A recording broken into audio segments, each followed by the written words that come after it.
Yo, how's it going, everyone? We are back once again for some Dokkan battle. I've got to turn my headset down. I've made sure the music in the background is the right level. I was playing Squadra earlier with Goresh and Minato. How is everyone doing today? We are here for the Friday night Dokkan battle stream. As usual, on a Friday night, we will just be doing any sort of random challenge runs or viewer requests that we feel like. It's a nice chill stream on a Friday. So if there's anything you guys want to see, do let me know. I probably will jump in and have a go at the Million Resets event a couple of times before we get really stuck into some challenges, because I still haven't finished the missions. It's not something I've been super excited to do, so it's still, I think, one of the worst events that we've had released in the game for quite some time.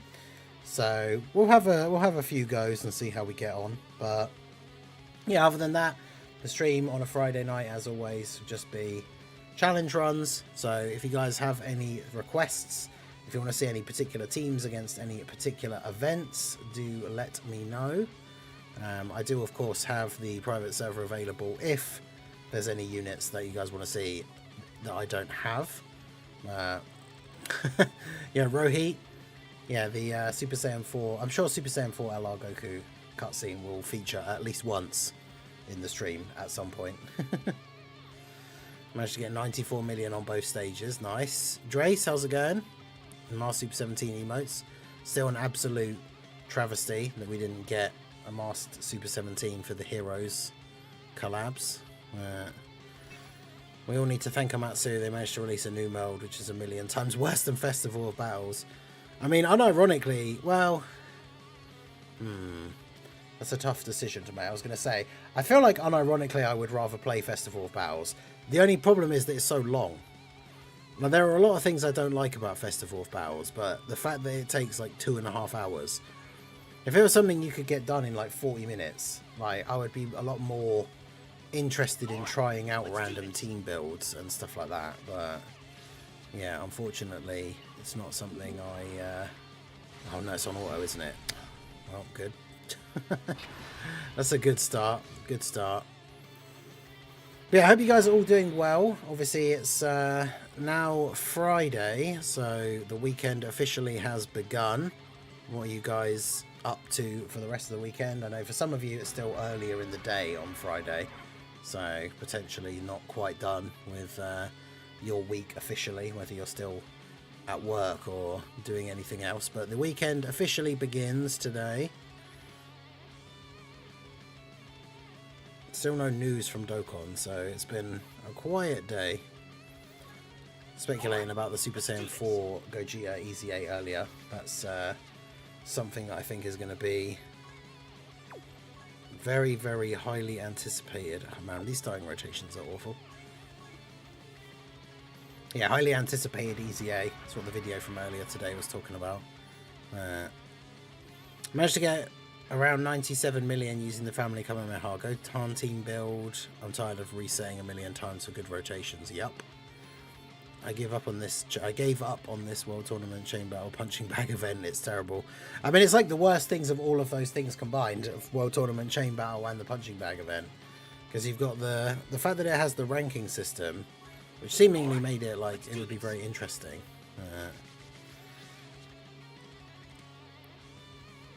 But yeah, yet again, we just don't have a good. This is just, we talked about this on stream the other day, but this is just such a terrible way to design an event. Like, load into the event. Oh look, my starting rotation is bad, so I guess I will have to just quit and start again. But yeah, Drace's request, because it's Friday the 13th. Get as far as you can in Red Zone, Demon King, Piccolo, or Shula with a Halloween free-to-play unit on the team. Any team of your choice.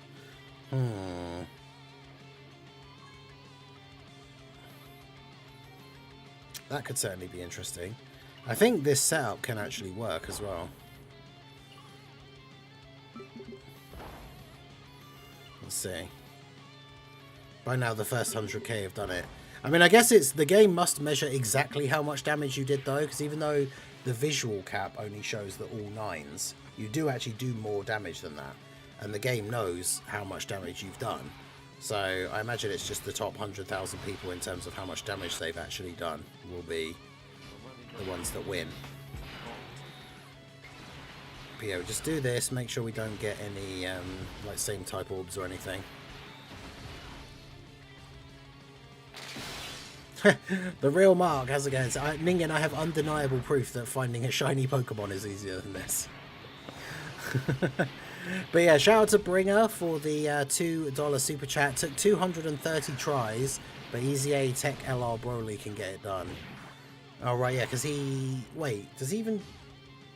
He doesn't get to transform, does he? Can he transform on turn 3? I can't remember. Oh, I need to. Oh no, because this is. Actually, yeah, if we do this, grab those, because we don't want to heal, because we want hit to change the entire field of orbs, so we don't want to heal. Okay, here we go. So this is, we've jumped through about 50 different RNG hoops to get to this point. Now we need Mercenary Tao to actually crit when he picks up the entire field of STR orbs, and then we potentially will do it. If he doesn't get a crit, we won't do it. I'm not sure what his crit chance is, but... It's RNGesus take the wheel moment. So we'll go ahead and grab all of those. And then you can get those. And you can get those. Alright, so here we go. 243 million. That's quite a lot. Crit. He did it! He got the crit! Yes! 94 million. There you go. That's not the full 99,999 cap, but the highest mission is to get 90 million points. So... And Tao got the stun. I was going to say, watch what happens here if Cyborg Tao doesn't stun and then gets killed by Yamcha. That'd be brutal. But both Cyborg Tao and Hit came through with the stuns. You'll love to see it. Well, there you go. That was... how many times did we have to reset? That was, what, like 3 tries on the stream? So we'll take those. Hell yeah. Finally. Well, yeah, I mean, we did actually manage to get the perfect setup rotation the other day on stream, but he didn't crit, so he only did like 50 million or something. So, there we go. We can go ahead and claim our rewards, which is all of the missions now. The only problem is, of course, that if I really want to, like, be a completionist and get all of the missions in the game done, I still have to do the single-player version, which is just the exact same thing again, but you just have to practice. Like, you just get to practice. It doesn't... Your score's not, like, ranked against anyone else. So, that's exactly how I did it, except I had to use Karma because I don't have Hit. Yeah, that's fair.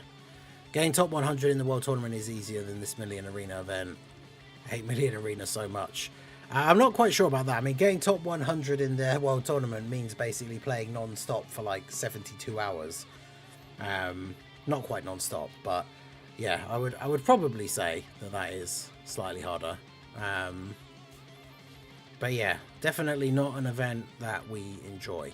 So, but yeah, what are you saying? Prof is gonna be playing the new season of Path of Exile 1. Outside of that, Prof will stay inside because the high temperatures are melting Prof's brain. Yeah, it has been incredibly hot over here as well. Like, even early in the morning. Like, we went out relatively early, like 10 o'clock-ish in the morning, and it was already so warm outside. It's crazy. Like, we joke about, like, the, the bad weather in England and stuff all the time, but man, when it gets hot, it is very, very hot. Hopefully it's not too loud, but I've literally got a fan on, like, under the desk. Keeping my legs nice and cool, but... Whew. Hey, Weeble Class, how's it going? I got, like, 68 mil and said good enough.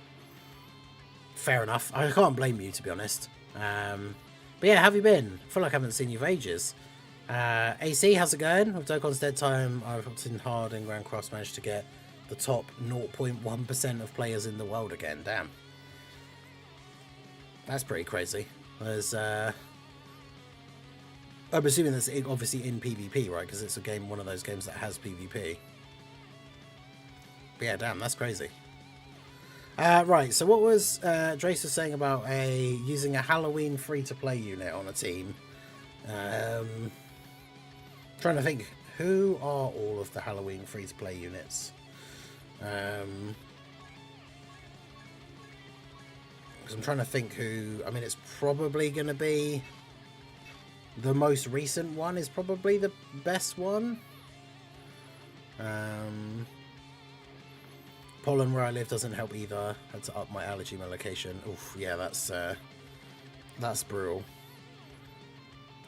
Yeah, I'm very lucky the fact that I think my sister and my dad have hay fever quite bad. Little Blue gets it like a bit as well, but I'm, touch wood, been pretty good like my whole life with any sort of allergies to anything. I'm not allergic to anything in particular. So yeah, pretty lucky in that. It's been a rough couple of weeks with too much happening at work. Things are now cooling down, so I should be around more.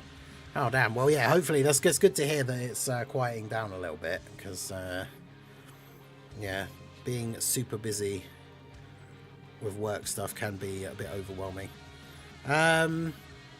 Right, so who do we want to use? Trying to think, because I'm getting confused now about who were the Halloween units and who were the April Fool's units. Gotenks and Ghost is probably not a terrible idea, because we could probably use them on this team, right? Because they're a fusion character.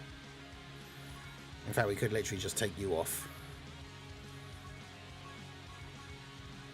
So where is Gotenks and Ghost? There we go. Yeah, because it's Fused Fighters and then Fusion, which obviously Gotenks is on. Yeah. Angel Tabura was a Halloween unit. Yeah, true. He wasn't very good though, right? Like, alright, let's go. Pan and Grandpa Gohan. That's a cool card, like in terms of just the idea, like the Dokkan original thing. It's pretty cool. But yeah, have any of you guys checked out the Dragon Ball?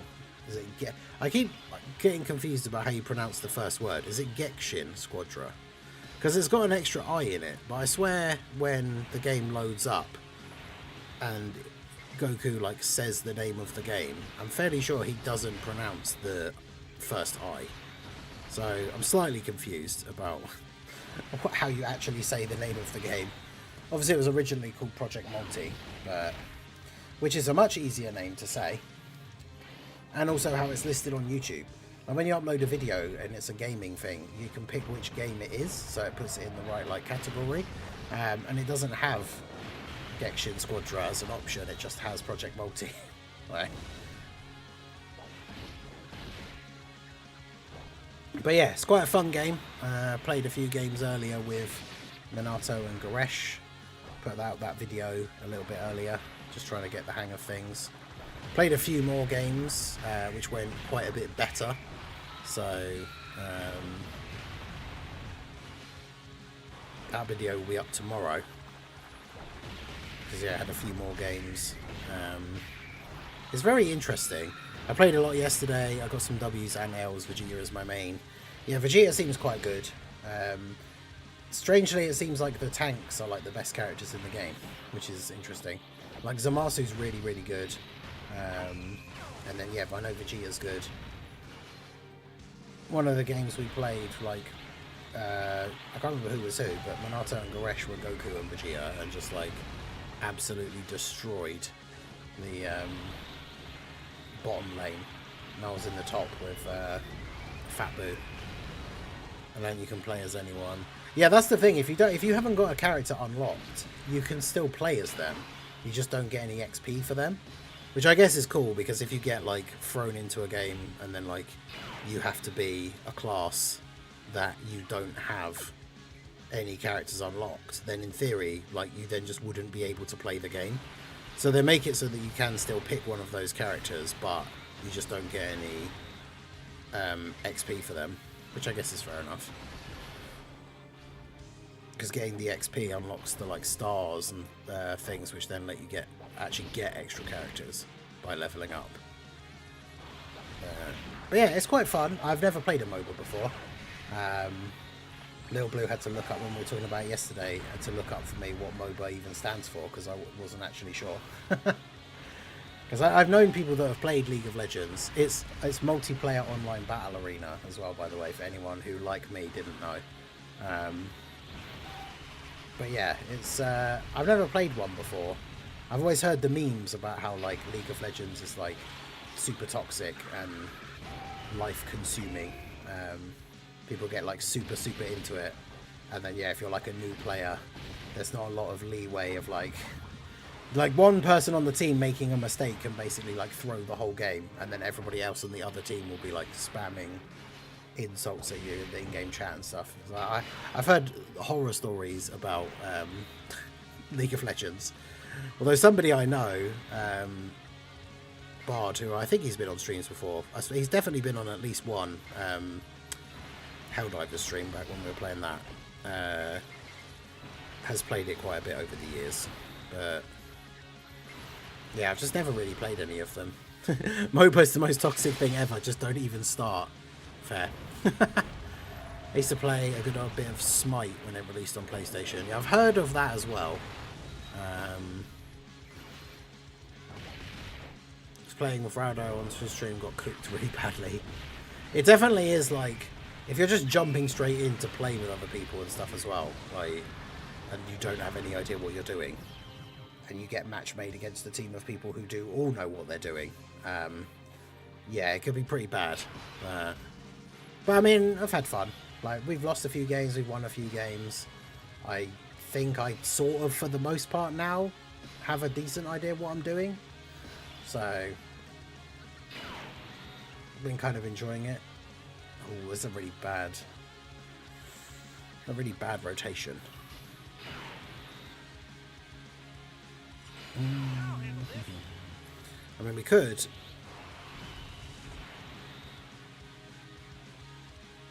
I mean, we could just do this.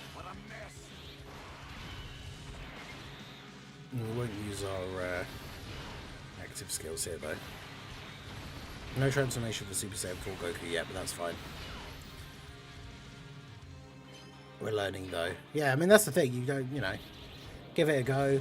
You can only get better if with time. Like, if you don't really get it and you're not good at it straight away, obviously you're not going to get any better, but MOBAs are really toxic. As soon as I heard Goresh say you can't do anything with this Goku, I had a flashback to my MOBA times.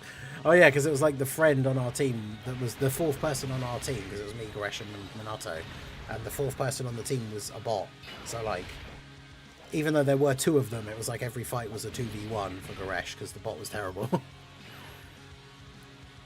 I got permabanned from Smite because I let my anger get the better of me. That's how bad MOBAs are. I mean, that's what I'm saying. That's like what I've heard about these kind of games, is that people that get really into them take them very, very seriously. Yeah, 90% of the game is people whining you didn't play optimally. Yeah, exactly. There is one golden rule in MOBAs: you're always the best, and all others are either trash or cheaters. Yeah, no, that seems fair. Yo, Sokado, how's it going? How you been? But yeah, I think it's quite fun. Obviously, the network test thing only goes up until the end of this weekend, so there won't be a huge amount of like more opportunity to play it. But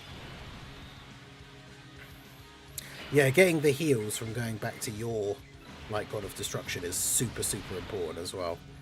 Like, you can't, if you get on low health, you basically just have to retreat and heal, otherwise you're essentially giving the enemy team a free kill, and then it takes you sometimes like over 30 seconds to wait to have to respawn, which can be the difference between them then pushing forward another like God of Destruction and then start that snowball effect of you just getting way too far behind to actually do anything, which is not good. It's fun when it happens the other way round, though, when your team starts to get like insane momentum, and then it's like that game that we won at the end of the video that I put up earlier, where I got Goku like really high leveled up, transformed, and then like his Kamehameha just absolutely destroying the enemy. Yeah, it was good. It was fun. Not sure if I'll get a huge amount more opportunity to play it, because obviously for the weekend I mentioned it, I think briefly on the other morning stream. I think we talked about it during the Night Rain stream as well. But going out tomorrow for the day to play board games with my friends. And when I say out for the day to play board games with an S, I should clarify, as we've discussed this game before on streams, it's a single game. Jeez, is that 500? That was 1.5 million. Jeez, okay. Man, that was going really well up until that point as well. God damn it. I mean, to be fair, that unit's how old now? Oh yeah, in our prime party animals days, getting accused of cheating by people on the other team. Yeah, that was funny. Good times. Yeah, Apathy, how's it going? Popping in to say yo to everyone and then have a good stream. Hey, no, I appreciate you. Tech Brody transforms on turn 4. Yeah. Whenever you see a person on your team decide to do a 1 versus 5 versus the enemy, you're still at base automatically. Yeah, like the people that do stick around to try and win like 1v3s and stuff, it's like, why? What are you doing? But that's again where people start to get mad. And Toon got blamed, I think it was on stream, when they were first playing it on that day when it came out. Because apparently it's called feeding, where you're basically just giving the enemy like points, because if you stick around trying to win fights that you can't win, especially like 1v2s or 1v3s, all you're really doing is just giving the enemy points, because you're just like, you can't win. Certain characters, I guess, especially if you're massively higher level than the people that you're fighting against, you can. Because in that very first game I played that I recorded for the first video that I put up on was it yesterday?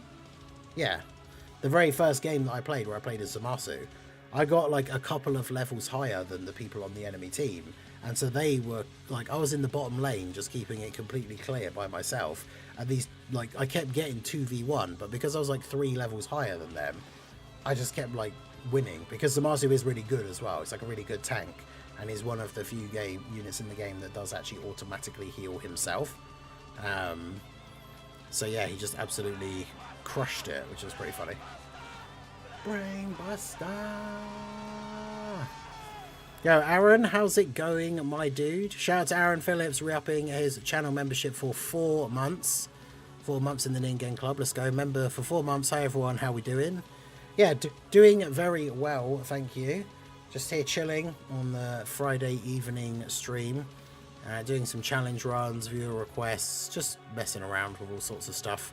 That was a request from Drace to try one of the Halloween units against the new Dragon Ball Saga Red Zone stage, which I thought was going really well up until that point. And then, yeah, Go Tanks and Ghost definitely can't take any attacks. Because he took like 1.5 million damage from a single normal attack from Shula at the end, which is not great. So Discord almost broke my phone. How did that happen? Still in Orlando, Florida. Hate the hot weather. Yeah, it's so crazy how, I mean, I'm sure it's hotter there obviously, but so crazy how warm it is here randomly as well. Like, we've had a couple of like nice days and a couple of sort of warmer days, but all of a sudden today it's just like, I just feel so overly warm constantly.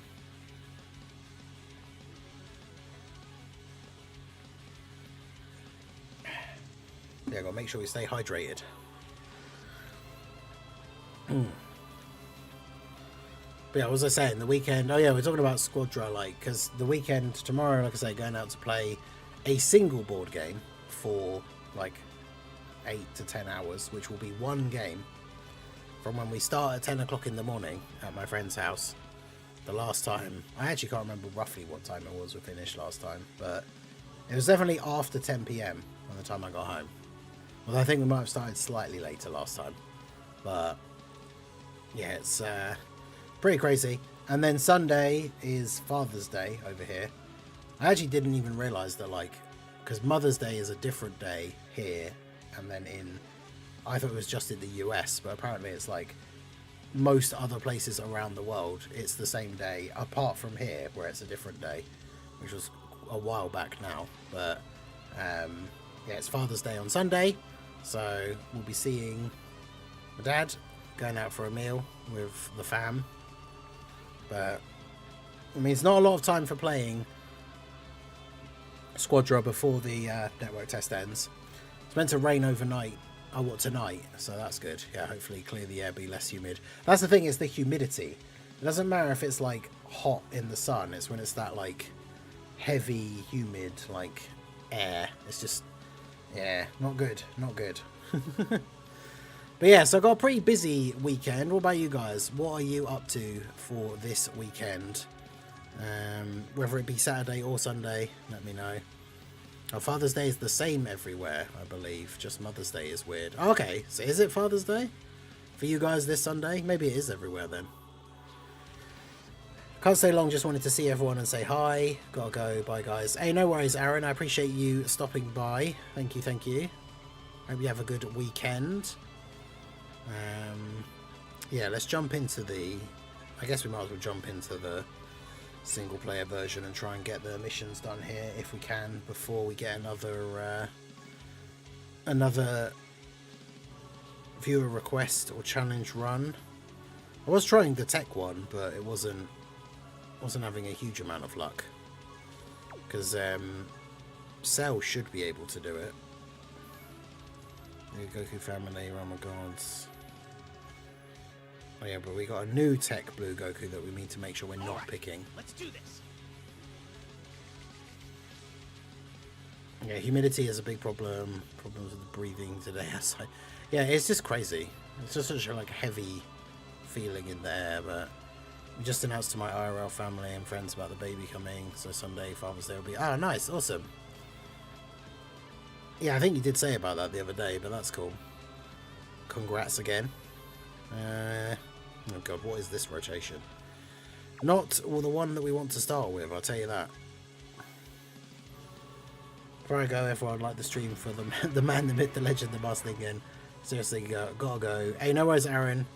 Take it easy, my dude. Yeah, make sure you guys hit that like button if you have not already. Subscribe to the channel if you are new.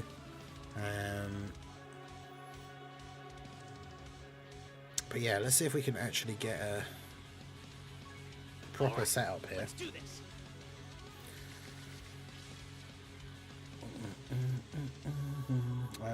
So we've got Tech Cell and we've got the other Cell. I mean, can we just go for it here? He's going to have big bad bosses active, so maybe. And we've got the Jacko, so he's going to be stunned. I mean, yeah, I guess we just go for it. Why not? Yeah, like the stream, or else all of your favourite things will be erased and replaced by all the things you hate. I mean, there you go. That sounds terrible, right? So you don't want that to happen. So make sure you guys hit that like button. Okay, so we'll do that.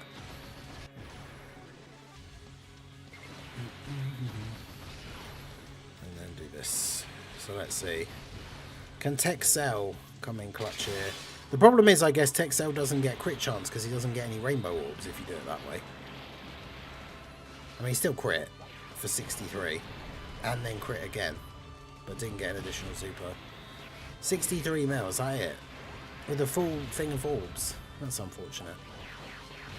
There might be a high score for the single player one though, I don't know.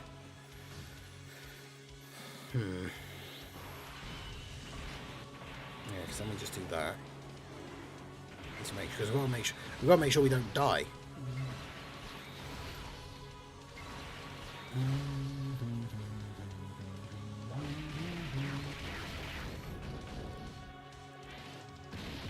But yeah, the other thing as well for the weekend is that we should hopefully on Sunday morning get some news about the Part 2 LR, because if they follow the normal kind of schedule, it should be Sunday morning Twitter details, Monday morning data download, and then Tuesday like the thing comes out, right? Because it's Dokkan Day is on the 15th, which is Sunday, and we'll be getting tickets for the Part 2 banner, even though the Part 2 banner isn't out yet.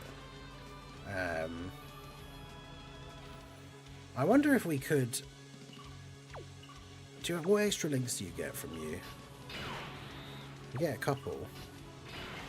But will STR Cell die to Yamcha? That's the question. Probably.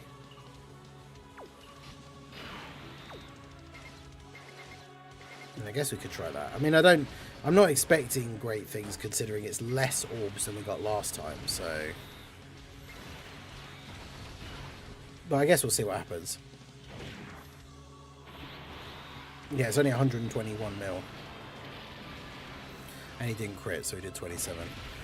Have you seen the most used list on this event? It's hilarious. Yeah, yeah, very weird. Like, why are the 10-year fusions on there?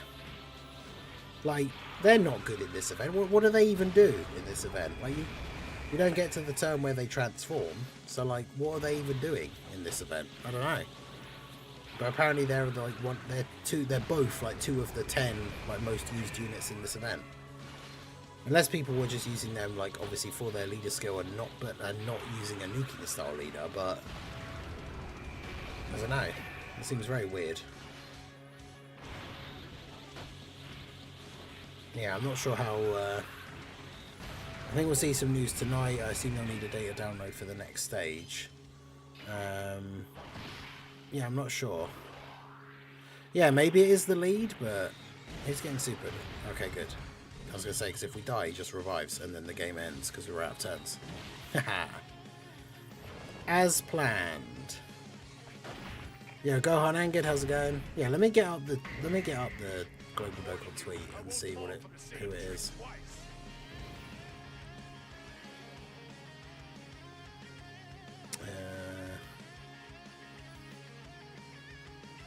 Where is it? Dokkan. Why is it not coming up? Dokkan Battle. So yeah, apparently the top 5, or did JP post the top 10? Or is this because the global post is the top 5 used characters are Vegito, Gogeta, Tao, which makes sense, Bulma, which is weird, I guess for giving the support to Tao, and then Glorio, which... Again, I guess just there for support. Which is weird. Yeah, one of the top comments on here is, I know you all work hard, but this is not a fun event at all. Please read community reactions.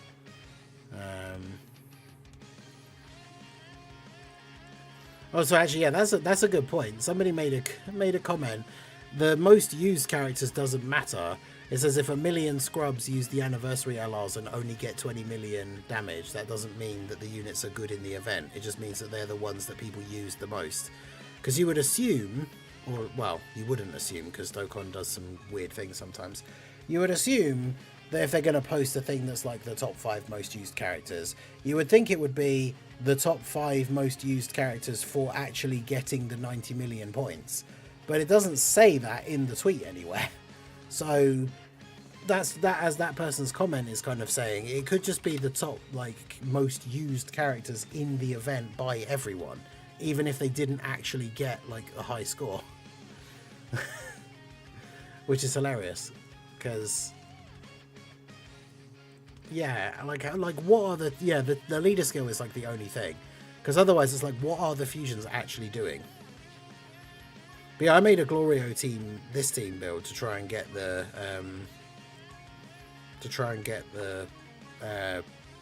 Family Kamehameha one to work, but right, let's do this. But you have to have Gohan on turn 1 for a start.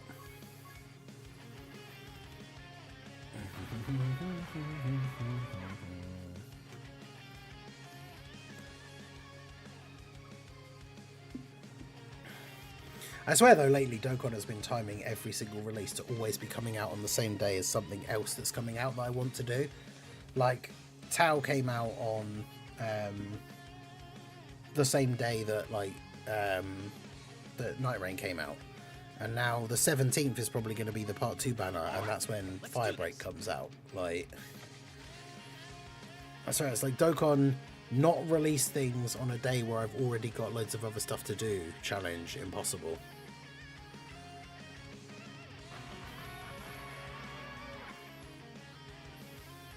Use Kid Goku. Use that same team but with Slug instead of Super Saiyan 3 Angel Goku. Angel Goku's just there to be able to tank on turn 1 and hopefully actually stun the enemy. Because otherwise no one on the team can really tank. Because like on this turn, right? Because like if we play out this turn and we get the orbs, like Pan's gonna die.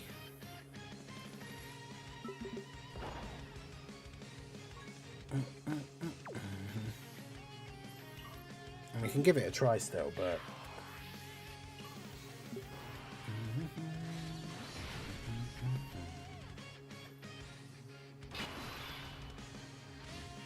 well, Pan, yeah, she's getting hit twice if we leave her there.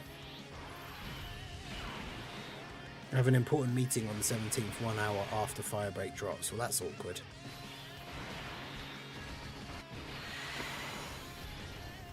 How will our 3-man team save the oldest house if one of the team is not there? Yeah, I know that I did try a build with Slug on the team. Having that domain to buff Gohan is definitely really good, yeah. But it's just... That's why this event is so annoying, because it's not just a case of getting your rotations and actually getting someone that can do the damage. You have to make sure you don't die. Like, imagine hitting for 99, like 99999, and then you just die afterwards. Like, oh boy.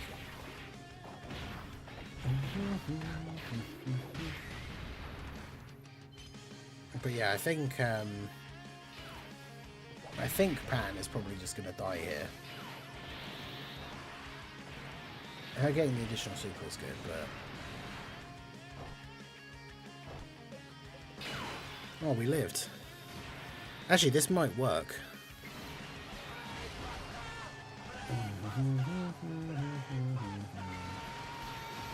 Because now Goku tanks, and then stuns, hopefully. And then we get the Karma passive on the next turn. Ooh. Oh, it's going to be spicy. Because, yeah, if he stuns, then we're all good. Nice, we're all good. Hey, shout out to our boy Raudo. Big W's in the chat for Raudo. Member for 36 months. In the Lobster Squad, tier 2. It is time to don a new mask. This is my newest form. Love that I've been supporting my goat for 3 years. We'll do that forever. Love you, Ningen. There you go. 36 months. 3 years as a channel member for our boy Raudo. To see some massive W's in the chat. I appreciate you, my dude. Thank you, thank you. For all the support. I'd love to see it. Big shout outs to Raudo. So Drace has a question. With Global Dokkan campaign getting closer, do you believe the anniversary units will return here or the next big celebration after? My hope is that they will, but it's Dokkan. I feel like it is going to be here because now they've made it so that we have these 2 anniversary level celebrations and they are going to be like 6 months apart. I feel like it makes sense that that's when the units then come back, right? So the Global Dokkan campaign units will come back in February for, what are they calling the JP one? The Supreme Dokkan campaign or something? And then those units will come back when it gets to the Global Dokkan campaign again. Because, yeah, they're exactly 6 months apart now, basically, give or take. So I think that's the way that that's going to play out. And that makes the most sense, right? I would say that's the smartest way to do it. Alright, so we can get another 23 orbs. I mean, if we do this, we can get some extra orbs for you as well, to be fair. So, get another 6. And then let's see what we get. Which I'm not crit.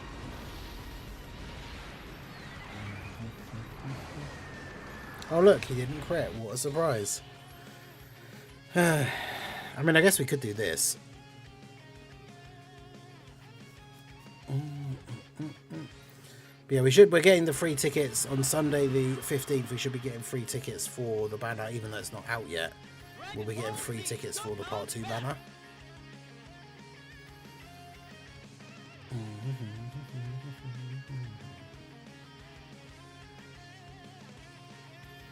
Yeah, we'll do that.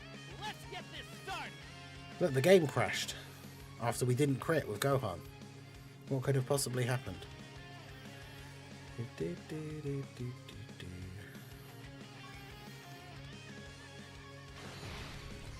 No, crits don't... Well, so apparently the way it works is crits don't reset. Like, if we put him in slot 3, he won't crit still. But if we put him in slot 2, he might crit. Is apparently the way it works.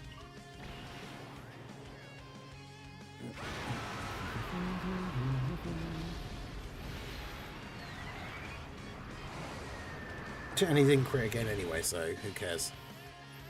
Yeah, it's the worst event ever. Let's go. Alright, well, we'll just finish the run, so it at least counts that we finished it.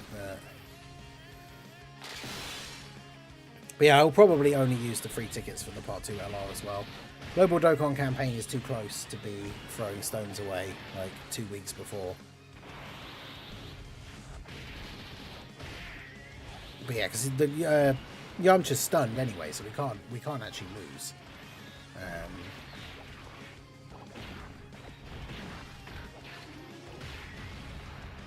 But yeah, this event is just continues to be terrible. You can change the position of the unit, that makes the event even worse. You want optimal rotations and number of orbs, and even the crit. Yeah, exactly. Like, you can get the most possible orbs for Gohan by putting him in slot 3, but he might not crit in slot 3, but would crit in slot 2. Like, it's so dumb. Good old Dokkan punch bag style events. How? I'd love to have been in the board meeting where the design for this event was discussed, and see what were people's initial reactions. Because I mean, obviously, ultimately, it ended up being an event, but was there a single person in that meeting that was like, I don't know if this is such a great idea? It's going to be Nappa, trust. Anything that would make me spend would be like a new Gohan, which I don't see happening. Yeah, I don't think Gohan will be the Part 2 LR. It's going to be either mission execution or... I mean, I guess the Part 2 could be tied in with something else. Earthbred Fighters, I guess, maybe. Because I know there's speculation about it being a TN because of that new TN asset that was shown.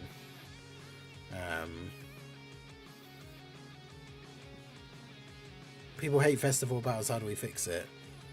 Yeah, let's make an event even more horrible so they hate that. I might be onto something. Stone check, I'm at 1761 with roughly another 250 to 300 unfarmed stones. Nice. So basically rocking up to the GDC with 2k. That's pretty good. Rohit close to 850.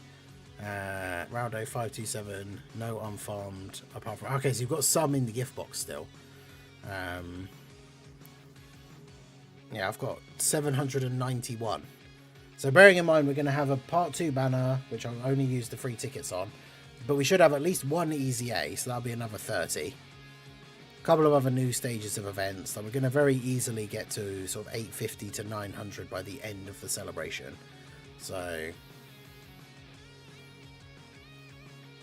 yeah, ideally we're just waiting for that Global Dokkan campaign and hoping we can get as many stones like along the way. I mean, I guess we could try the Tau setup again.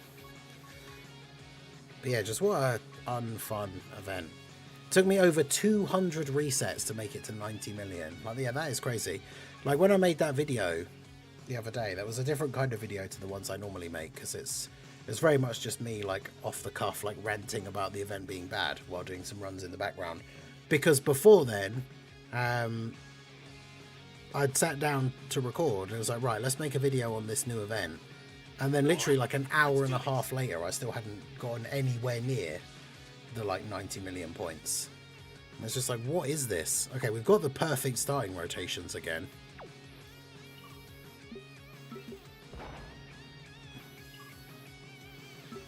So what's going to go wrong?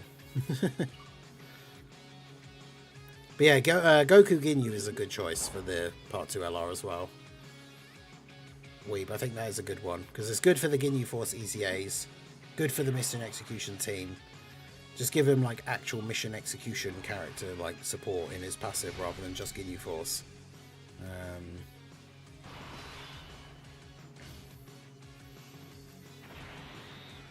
And then yeah, give us the Super EZA for physical Ginyu. Be pretty good.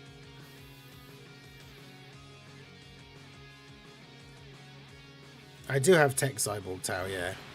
Was he better? Oh yeah, Brady he probably gives support, doesn't he? I actually can't remember what he does. Tune has unlimited stones. Yeah, Enclosure 2K, how's it going? We just checked, I'm at like 791, I think. 791. Took me about 4 hours, but I did it with a friend, Tao. Yeah, that's crazy. What a terrible event. I got to 90 mil, but I had to have the exact rotation. It took forever. Yeah. Yeah, that is the worst part. It's just like over and over and over again having to like reset to get the rotation you want. And then even if you do get the rotation you want, you might not crit. Tech has more links. Okay. Have to check. Because I think the STR one... Does the STR one even give any support? Because if not, then the Tech one probably just is better.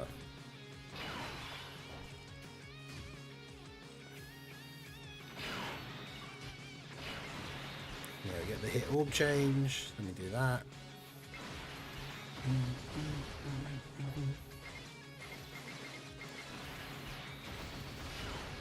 Alright. LR Tau. Let's get that crit. Oh no, he might be dead. And he's dead. Hooray! What a great event!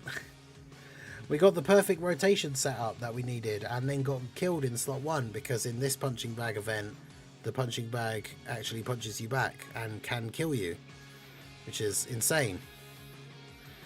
Right, so Extreme STR Tech, you are Earthlings. Because yeah, what does this guy actually even do? Okay, basically doesn't do anything.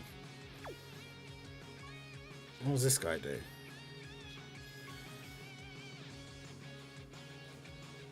Yeah, okay, well he doesn't give any support. So actually realistically it doesn't matter which one we use because they don't give any extra support or anything. He does have a great chance to stun though, so oops, I took off the wrong towel. That one for that one. But yeah, like how crazy is that? It's just like boom, starting rotation, exactly how we want, get to turn 3, get killed. What? I mean, this could work because hits in slot 7. It's just as long as we don't get supered in slot 1, then we'll be okay.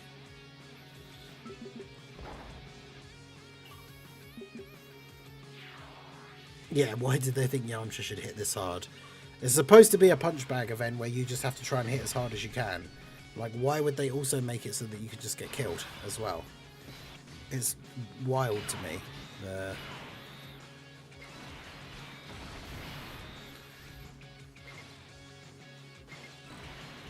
fumble design of this event needs to be studied. Don't super? Okay. Oh. Oh, well, of course, yeah, because we're on low health. Wait, didn't he do double-digit damage last time?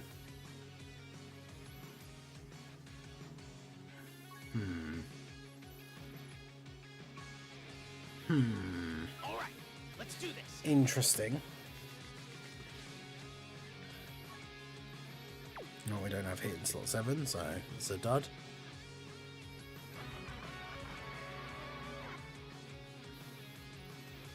Because Dokkan. I mean, yeah, true. Tech Cyborg Tau gives 30% more attack from links. Okay, that does make that significantly better then. Let's do this. But yeah, we just got to keep quitting and resetting and hope that we get the starting rotation that we want again. Good times. But could you imagine if the Part 2 LR was a cyborg Tau? Alright, let's do this. Yamcha has a 1.2 million super, like, why? Does an STR Tau have less damage reduction on low health? That is also possible.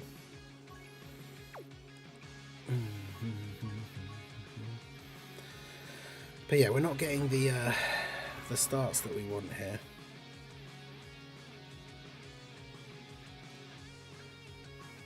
The semi-final and final we can't reset because it's with limited keys. Yeah, that makes it even more crazy. You have a limited number of attempts on the next stages.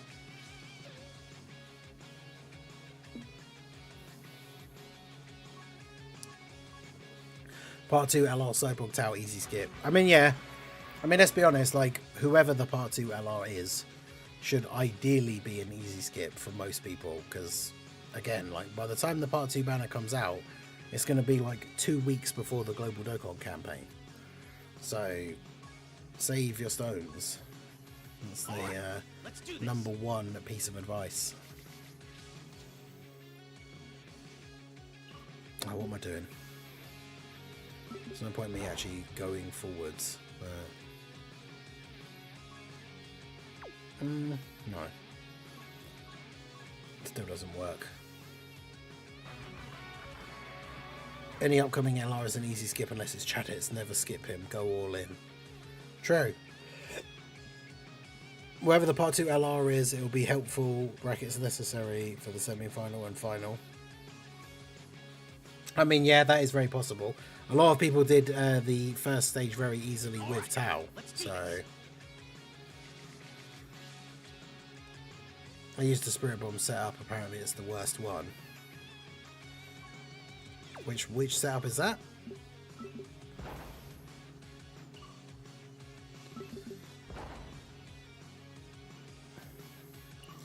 I mean, this only works if we don't get any same type orbs.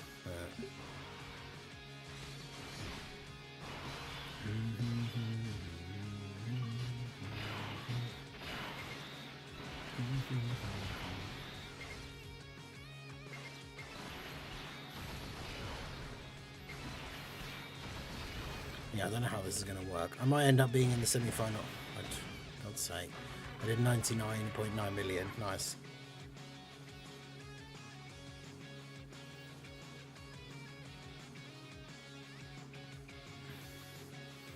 The 2 turns support Daima Goku and STR base Goku. Yeah, there's a couple of different ways, like if you get the perfect RNG of having a bunch of characters that give certain buffs. But yeah, this is a nightmare.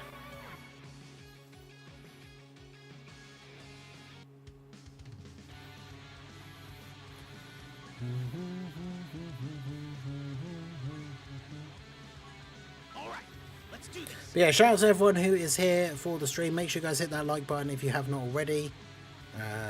As we go through our million resets in the million resets event. I mean, I'm getting pretty bored with doing these resets over and over again. So if anybody has a challenge run that they want to see, do let me know. Specific team versus a specific event or anything.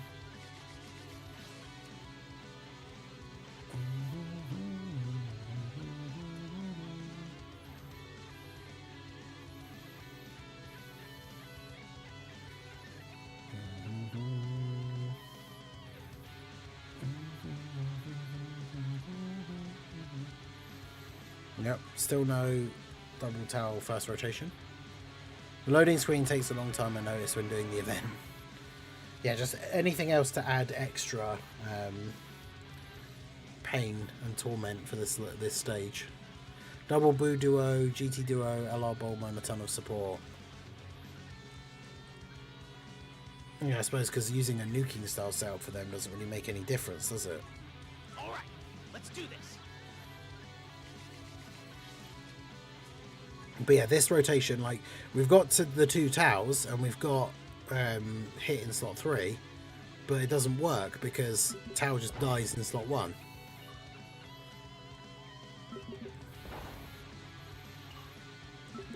Path of Exile time. I'll be lurking now. Hey, no worries, Prof. I appreciate you. Have fun. But yeah, like in this scenario, I don't think you can... Like, can he even tank? He just dies to like one hit here, doesn't he?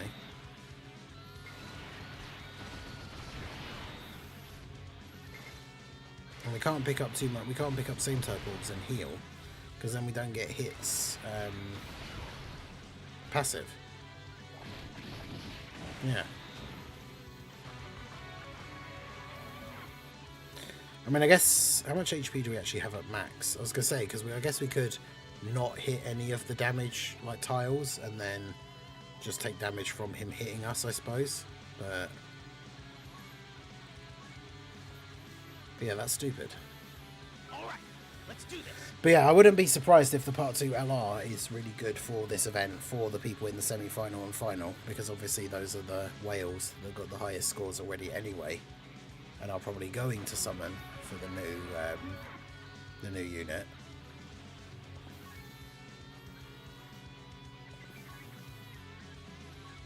All right, let's do this. Head take Angel, Super Sentai Goku. Yeah, he's really good because he can go slot 1 and then just like stun. I mean, this could work because hit's already on rotation.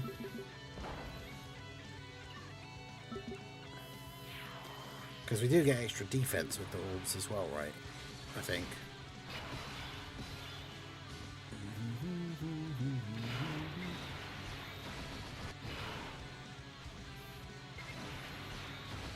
Well, that's awkward.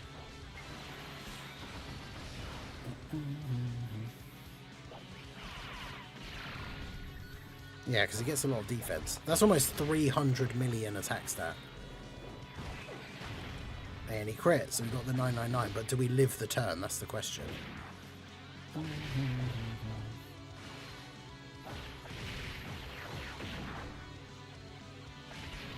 No, we don't. Great.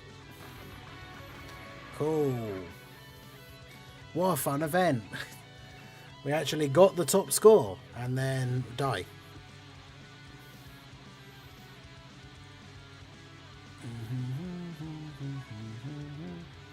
Yeah, you just need to have one of the Jacko or Chaozu on the rotation and have hit in slot 7.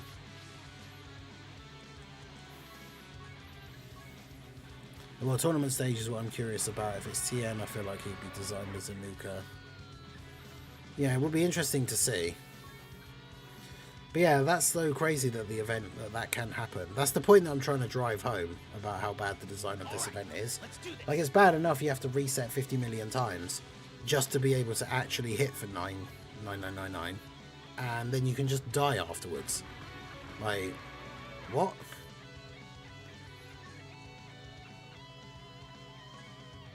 Whose idea was this? All right, let's do this. Why? Why have they done this? Glad to see you're enjoying the event. Yeah, Majin Buu, how's it going?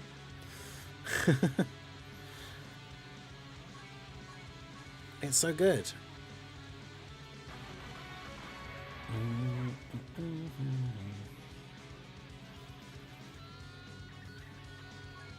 Right. All right, let's do this. Okay, I want to give it like one more reset and then we'll find something else to do, because this is we did the multiplayer one at least, but I mean I didn't hit 9999. We got like what, 90, was it 94 million? So I'm not going to be getting into the next round as it is anyway. Let me guess, hit's not in slot 7. No, he's not. Great. I mean, we could try it anyway, I guess, just to see what happens, but... Oh, no, wait, because you need it. No, it's not going to work anyway, because you need hit for the orb changing to pick up the actual orbs for Tau, so...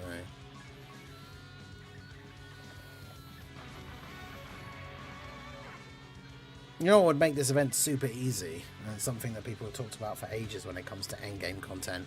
Imagine if we could pick our starting rotations. All right, Wouldn't that be great? Like, literally, you could have it set so you had Tau, and then Jacko or Chaozu. Then on the next turn, double Piccolo and the other of Jacko or Chaozu, and then hit in slot 7. and then at least every time, like, everything would go the exact way you want it, All right. except for just then where it's whether or not Tau crits. And that's all you have to do. And that's all you have to retry for. But no, you can't. So STR EZA Vegito versus Future Saga Vegeta Story Red Zone. That could be interesting. All right. Let's do this. Yeah, no. No. That's it. I'm giving that up for now. I would like to, well, I mean, that's the thing, the missions don't even really give rewards that are that worth having, so it's not even really the end of the world to not do it, but...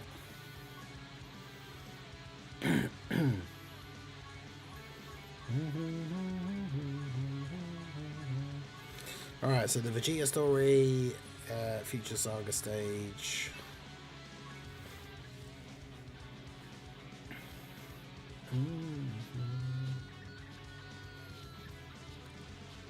How do I not have a tech... Oh, there you go. I was going to say, how do I not have a Tech Vegito team set up already?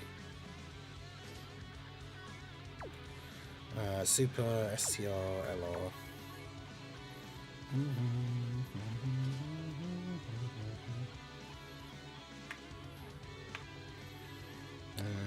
Do I want to use Broly? Who are the other good? Who are the other good slot ones?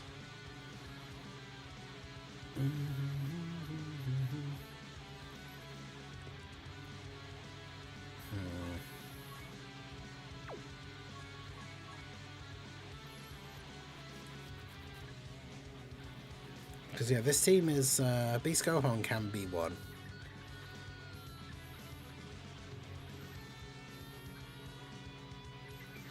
New Silent Hill game does look good. I saw the trailer. Yeah, did some research because I was curious, but the Silent Hill devs said that the early games had some Japanese horror influence, but felt like it was missing with the latest entries. Yeah, it's just, yeah, like the later entries in the series, especially the ones that weren't made by Team Silent, became very much more like just action-y kind of games.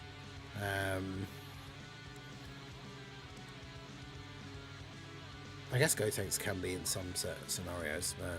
All right, let's do this. But yeah, I mean, like I said the other day, I still think, for me, my biggest concern is, like, why... I mean, like, again, and I said this when we talked about it the other day, they very much could just explain it in a way that actually does make sense, and it's, like, well-written, or whatever. But it's just odd to me that it's set in Japan, like, when Silent Hill is a place where the things happen to people. And that's the thing, you can still have, like, Japanese horror elements being, like, in a game being made by a Japanese studio, but the game still be set in the town of Silent Hill, right? Because it comes back to what we were saying about, like, movies and shows of games and stuff where they just change everything. It's like, call it something else then, don't call it Silent Hill.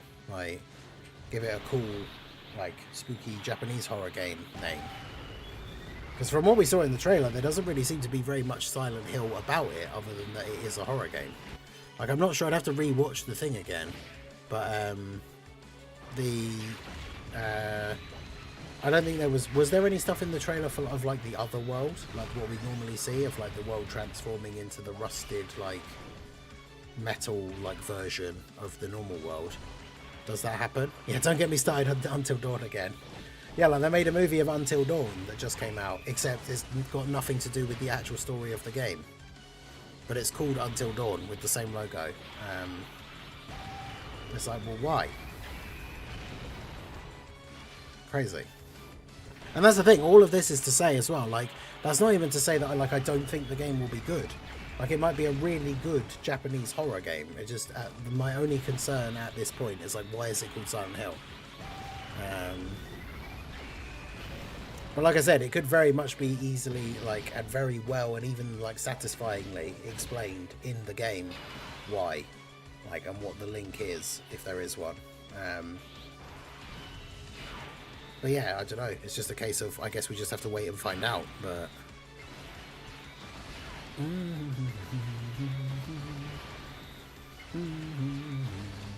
Had to specify, this is a good challenge too. I meant STR Goku Vegeta that fused into Vegito. Oh, I see.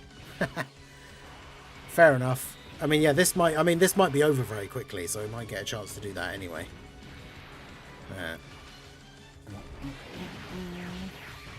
Damn, we took the risk of getting the 18 key for Vegito, and then he didn't do any additional 12 key supers. Great. So we got no permanent stacks. Good. Maybe they're just expanding the world. I mean, like I said, there could be a good reason, right? Wherever it's set now in Japan, like, there could be some connection to Silent Hill. Like, you know, somebody's relative went to Silent Hill and brought some weird artifact back to their hometown, and that's having some weird effect or something. I'm not even saying that is necessarily a good. That's just literally first thing I thought of off the top of my head. But I'm sure they could think of something. Isn't Silent Hill based in North Virginia where the town got abandoned? I think it's loosely based on a place that actually exists. Although I can't remember, after hearing a bunch of stuff about it, whether they just found out that that place actually exists, like, afterwards. Because the fog originally, we talked about this the other day, I think, the fog originally was only put in the game to cover up how bad the game looked, like, graphically. Like, they couldn't... The way they wanted the game to look, everything in the distance just looked really bad, so they just put in a bunch of fog so you can't see that far ahead of you, and it covers up how bad everything in the distance looks. But then obviously they kind of accidentally struck gold, because that worked really well as like a creepy aesthetic for a survival horror game that you can't see very far because the town's all like eerily foggy. But then yeah, there is a town, because I think they mention it in the movie version. There's like, yeah, there is a town somewhere in America where there's like, it's got something to do with coal fires burning underground in like mines or something. So it's not actually technically fog, but it's like all the smoke coming up from like the cracks under the town or something. And it had to be abandoned because obviously it's like toxic. But yeah, it's originally the fog was just there as like a graphical cover-up, essentially. Which is funny because it then became the most iconic thing of the series, that now that is like the Silent Hill thing, is that, yeah, it has to be foggy.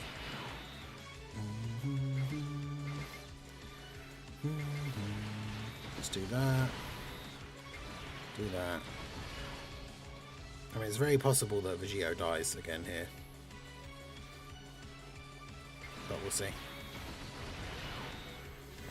I say again, he didn't die the first time, but he'll take a lot of damage. Okay, yeah, no, Vegito's gonna die. Well, he might get 3 supers, maybe. That's right, the movie's based on Centralia, Pennsylvania, a mining town with underground fires.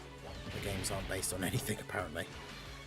Yeah, because that's, like I say, the fog was added after. But yeah, the movie, because there is a, yeah, I don't know if they, no, they didn't film it there, obviously, did they? But they mention it's something to do with the movie, like the design, or like taking inspiration from it for the aesthetics of the movie or something. I can't remember. Because yeah, the Silent Hill movie is probably one of the first video game movies in years, or even forever, like when it came out, that was actually good, like an actual good movie representation of the game, even though there was still loads of stuff wrong with it. Like if you want to dive deep into the Silent Hill lore, like there's a bunch of stuff that was not quite right, but yeah, you know, considering how bad most video game movies are, I was willing to give it a pass in that regard for all the stuff that they did correctly. But yeah, the second one though, terrible. They made a sequel and it is absolutely awful. But yeah, the first one was pretty good. And like Pyramid Head looked really cool in it, even though he shouldn't be in it, but he did look cool. Yeah, it all looked really good, but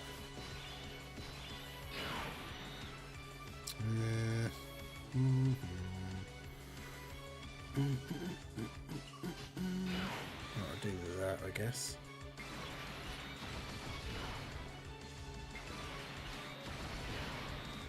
do that. Silent Hill concept is that its setting changes based on the individual psyche. It doesn't always take place in the same town. Well, so it does always take place in the same town. Silent Hill 4 is set in a guy's apartment, which is not in Silent Hill, but when he goes through the weird hole in the wall in his bathroom, he ends up in Silent Hill. So it is still linked to that place. The place he lives is like not super far away from Silent Hill. But yeah, what people see and what people experience when they go to the town is like different, because it's essentially creating a horror experience for the individual that has gone there. But yeah, they are all set in the same town, apart from 4. But like I said, half the game is set in Silent Hill, because more than half the game is you running around the actual levels, and then the other parts are where you're just sort of like first person in his apartment. But yeah, I've always thought that was really cool, because it's just this town somewhere, kind of in the middle of nowhere, and people just get drawn there for some reason, and then all have a sort of unique experience, which is tailored specifically to them, and is normally designed to make them to punish them for something that they've done, or make them have a realization about something that they've done, or something like that, which I think is really cool.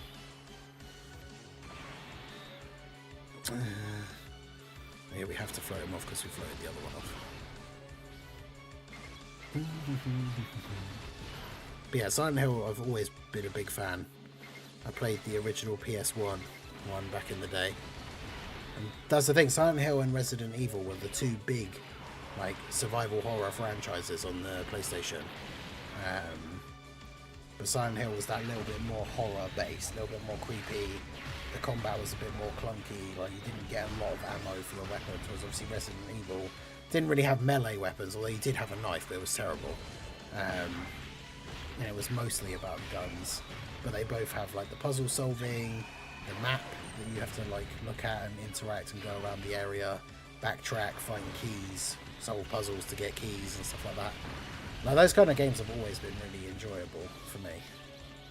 So definitely very excited about the Silent Hill 1 remake.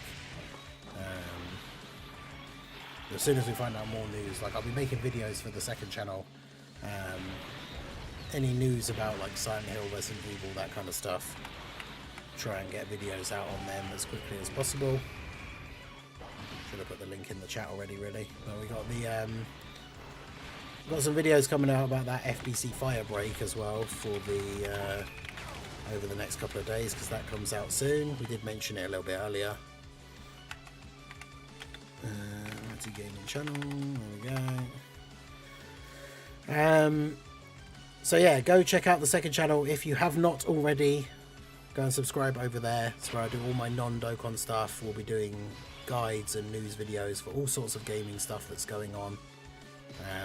Yeah, Silent Hill, Resident Evil, Firebreak. Obviously I've been doing all the Night Rain stuff over there. Oh, this is this guy's first turn. That means he can just chill. What are they at? They're only at 400. Oof. These guys do not build up his defense as quickly as I had remembered or had thought.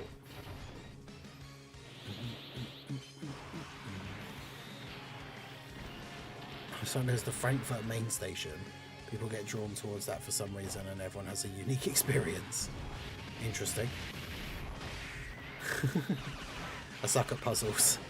That was always the fun thing about Silent Hill as well, which Resident Evil didn't have, is that when you start a game on Silent Hill, 1, 2, 3, and maybe even 4, you get to pick the difficulty level for the action, but then you also get to pick a difficulty level for the puzzles. So if you wanted to play, if you're used to playing Resident Evil or more action games, you can have the difficulty be on normal or hard for the combat and that. And then for the puzzles, you could put it on easy. Or vice versa, if you wanted to have the combat on easy, but then put the puzzles on hard, and make it more of a not having to worry too much about fighting and then just taking in the story. but then making the puzzles a little bit more complicated. Like, I always thought that was really cool. Of course, whenever I played like one for the first time, I always just put both of them on normal and then go from there. But because that's, as far as I'm concerned, that's like the experience that's intended, right? You just put both on normal, and then once I'm doing like repeat playthroughs, if I want to do get trophies or like additional endings and all that kind of stuff, that's when you can start messing around with like putting the difficulties up. I think the only time I ever play a game on like hard straight away from like the first playthrough is if it's a game that I don't feel like I'd probably play through more than once. So there's been some games in the past, like some of the old Call of Duty like games, some of the older ones, I literally just played through the campaign on the hardest difficulty straight away, which would take a while sometimes because some of them could actually be kind of hard. But then, yeah, once I was done, I would just never play it again. Story-wise, because obviously most people play Call of Duty for the online anyway. Damn, Gohan taking 400k. I did play Marvel Rivals very briefly when it came out. And by very briefly, I mean I played it a little bit on the day it came out, and then I played it a little bit on the next day, I think, because I think it came out on a Friday. Played it the next day on Saturday on stream, a couple of games with my friend Dan, and then basically after that, never played it again. So, playing Prince of Persia Sands of Time for the first time. Oh damn, is that the first one? The PS2 one? Never played a Silent Hill game. The last game they released looked really good. Yeah, the last one that came out was the remake of 2, which is made by the people that have now announced that they're doing the remake for number 1, which is going to be awesome because number 1 has never been like remade or remastered or anything. 3 got like a very minor HD like remaster, but like realistically it didn't look much different. But then to be fair, 3 for a PS2 game was on like the higher end of like how good graphically. Because if you look back at, especially Metal Gear Solid 3, Snake Eater on PS2, that like is absolutely pushing the like hardware to its limit. Because for a PS2 game, like Metal Gear Solid 3 looks awesome. Like there are, back when we were moving from that transition from PS2 and like Xbox to PS3 and Xbox 360.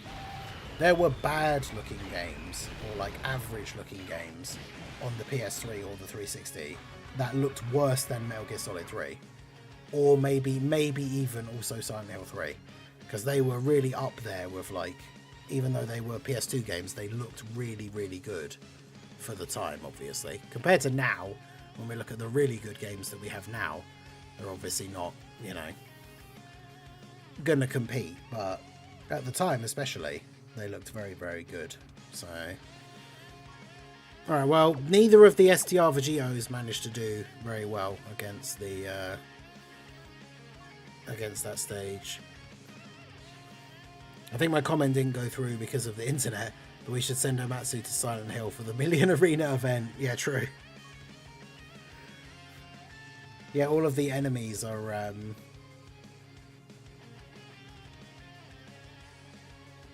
some sort of like bubble popping related, like multiple reset. Just absolutely drive him insane. That'd just be one of the puzzles to get to like the very end to actually escape Silent Hill. The puzzle would have to be that he had to get 999 million on the event himself, but with like a randomly selected person from the world's box, so they don't have like every unit in the game rainbowed and stuff.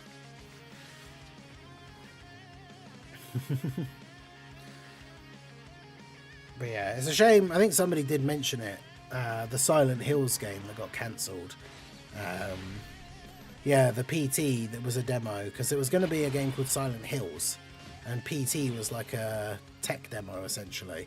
The reason why they didn't release it is because it was supposed to be a collaboration between Hideo Kojima and Konami, and Guillermo del Toro, which would have been awesome, as he was going to be like writing parts of the story, and the main character was going to be Norman Reedus. And then Kojima had his massive falling out with Konami, broke all like ties with them basically, and so they cancelled Silent Hills. Because yeah, PT was basically just a tech demo for Silent Hills. Years later, people had like cracked into everything of the files or whatever, because obviously the game is in first person. But apparently, and this may or not be 100% accurate, but this is what I've read in places. Apparently, when they like cracked open the game and did stuff to it, like modding and things like that, like with PT, if you made it so that the game was like third person, well, it wasn't quite that, but it was like someone basically managed to do it so they broke the like first person camera, so that then rather than just being attached to the person, you could actually move around and look around.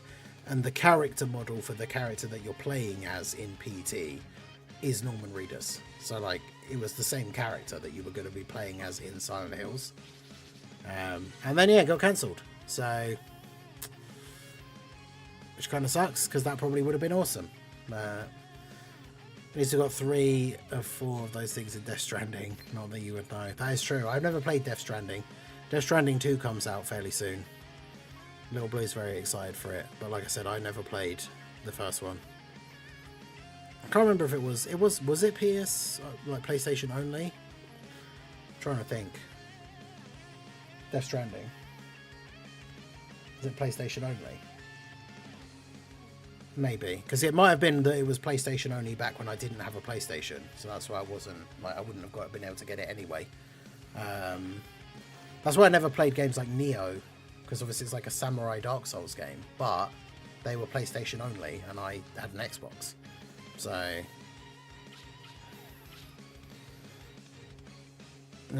do I actually care about any of these things with my medals? I don't know. I mean, I guess we'll just get them while they're there. I thought it was cool that you got to play as Norman. I know, it would have been great, but oh well. Either way, Silent Hill 1 Remake is coming out. Resident Evil 9 Requiem finally got announced, and that looks really interesting. And you can play in first or third person, which is huge news. I made a thing about that as well on the second channel the other day. But yeah, that's crazy, because Resident Evil had always been a third person. And then they made it first person for 7 and 8. And a lot of people weren't happy.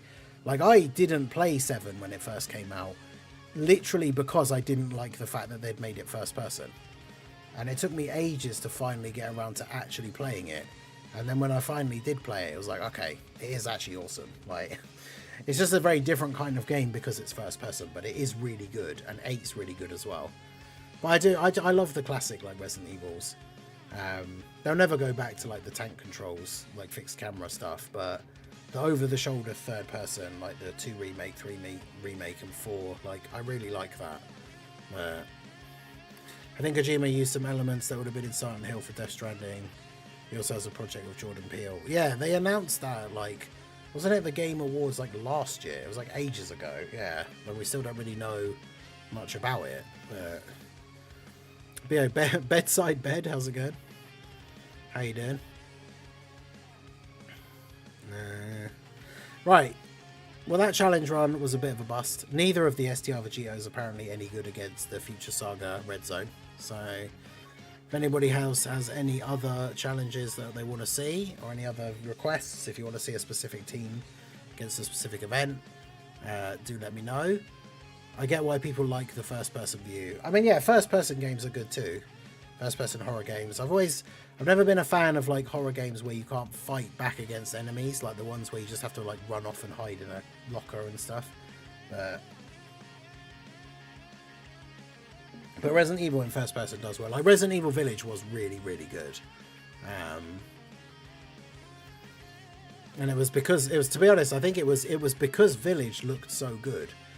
But I obviously knew from seeing the trailers and stuff that Village is a direct sequel to 7. Like, you play as the same character.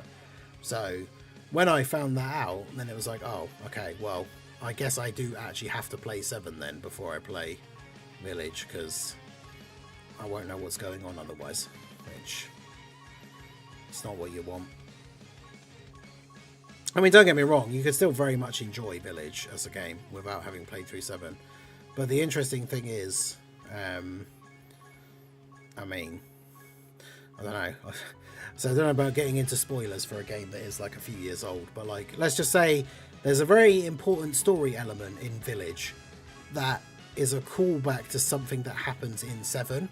And if you hadn't played 7, you wouldn't know what, like, you wouldn't get it. Like, but having played 7 and then seeing that bit when it finally gets revealed, like quite near the end of Village, you're just like, oh, like, and if you haven't played 7, you wouldn't know that. So the memes for Resident Evil are so funny. What for Requiem? I haven't really seen any memes. I've seen all the stuff about people saying that the guy in the hood is Leon because apparently his jawline looks the same. All right, let's do this.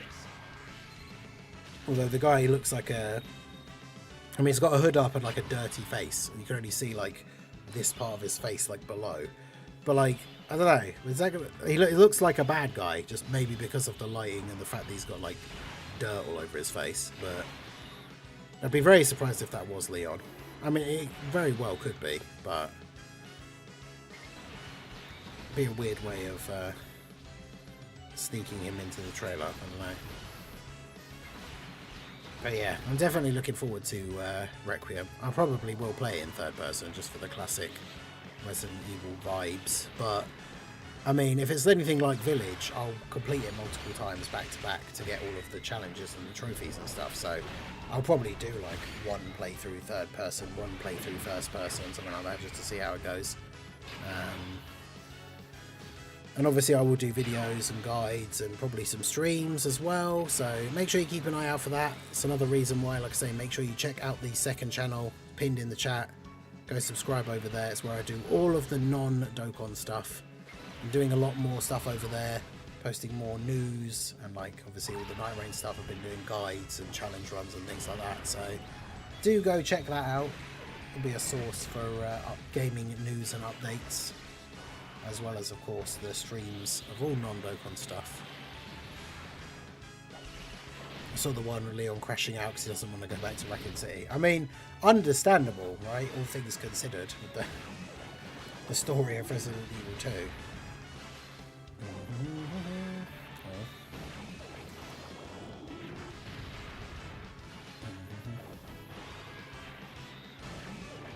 Interesting.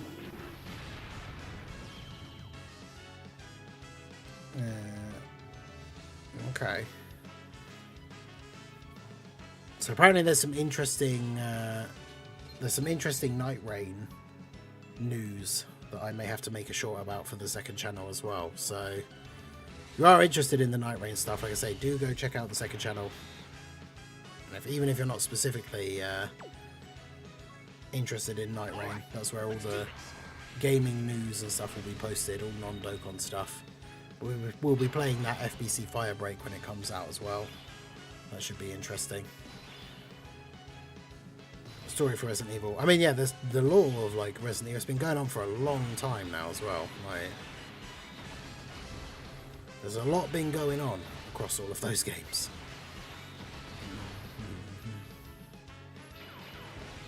Of course, she supered straight away. It's alright. Mickey Carbra eats that. Hey, no worries, Gohan. How's it going? Welcome back, welcome back.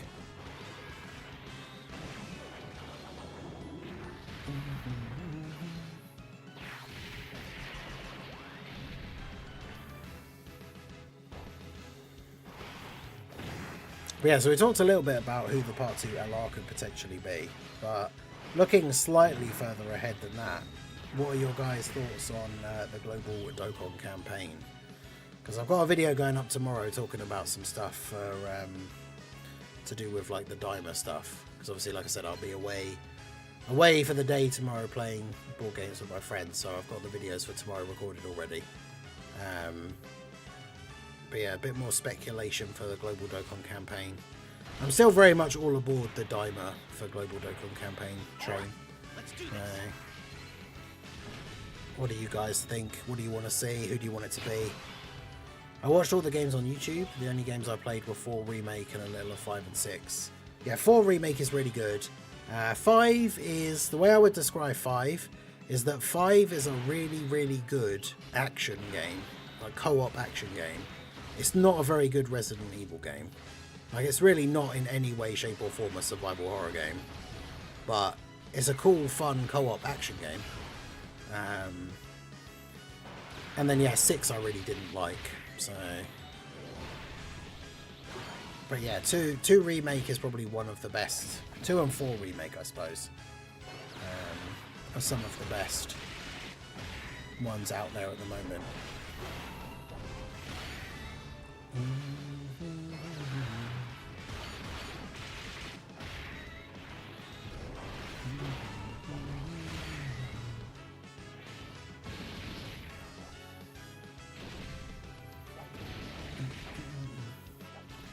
Yeah, Dokkan has been a bit quiet lately, so that's why we're hoping that Sunday morning, like I say, the way the cycle normally goes is Sunday morning we'll get like unit details or like a unit reveal, Monday data download, and then Tuesday banner is how it's been for a little while. So hopefully will still be the case.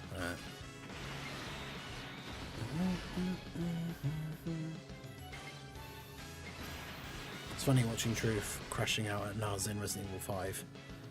Yeah, I didn't get to see much of that, but I heard like the memes about it. Like Naz not knowing what he was doing and like going the wrong way and stuff. But yeah, I played through the whole of 5 co-op with my friend, like my old housemate, and we completed it on the hardest difficulty as well. Co-op, which was quite hard. Also, 5 had the best version of the Mercenaries mode. The Mercenaries mode is so good. It's probably one of my favourite, like, post-game, like, unlock, like, special game things of, like, any game. Unlocking the Mercenaries mode in Resident Evil. Having the time-based, like, the more enemies you kill, the more time you get, like, going for, like, crazy high score type thing. Like, the one in 4 Remake was good, but... I'm shocked as well. Like, I know one of the big things people really don't like about 3 Remake is how much stuff they cut, and the fact that the 3 Remake basically doesn't have any like post-game unlockable stuff, which is crazy because the original Mercenaries mode, like the original unlockable side game thing, was in Resident Evil 3, the original one. So like how they didn't put it in the remake, I don't get that at all. Crazy. Only one I remember is the one with Lady D. Yeah, that's Resident Evil Village. Lady Dimitrescu in the like weird vampire castle. But yeah, it was pretty cool. Yo, Jaren, how's it going? Hey, Johnny G, can you do Ginyu Force only versus Goku Story Namek Saga or Vegeta Story? Or the Resurrection of F of Goku or Vegeta Story? Which one of those 4 would you like? Ginyu Force only is interesting as well because like only 4 units on the team will actually be any good.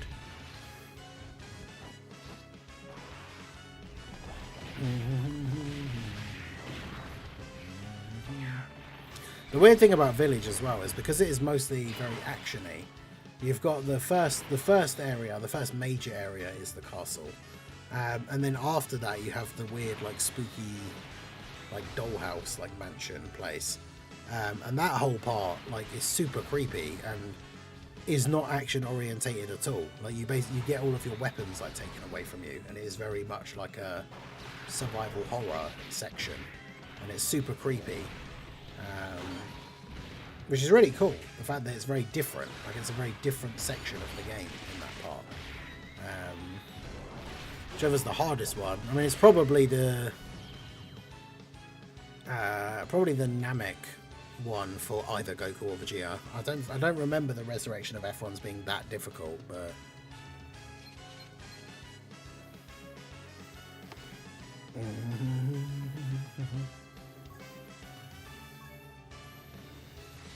we'll get this to 999 eventually.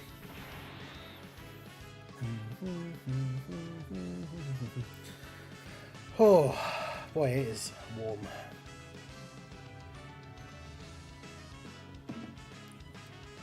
Chugging this water. Alright, so we'll just start with the Goku one. I don't know which one is actually harder, but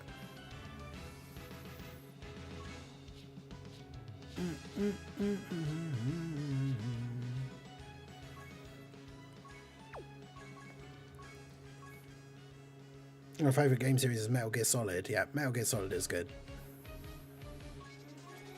I remember when the very first one came out, getting it on PS1.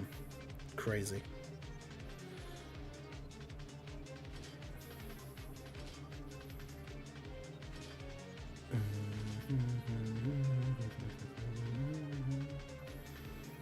I mean, are the LR... Can you even run the LRs anymore?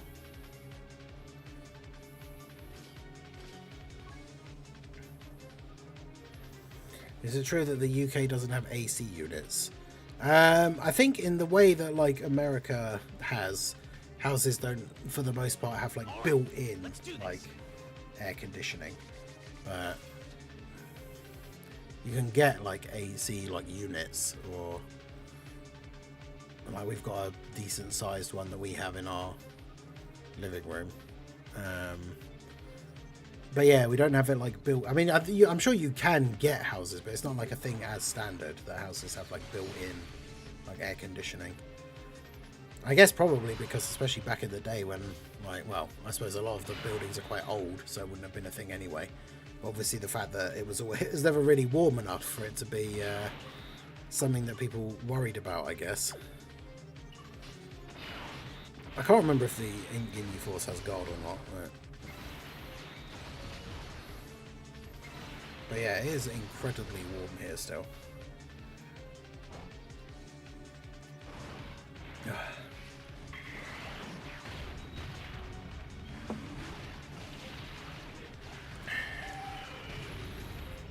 Yeah, I guess Solid 5. That's the more open world one, right? Phantom Pain. I haven't really played the last few. I used to like just my housemate was a massive fan, and so I've played Metal Gear Solid 1. But I've watched him play all the way through 2, 3, 4, and I saw some of 5. But yeah, pretty cool.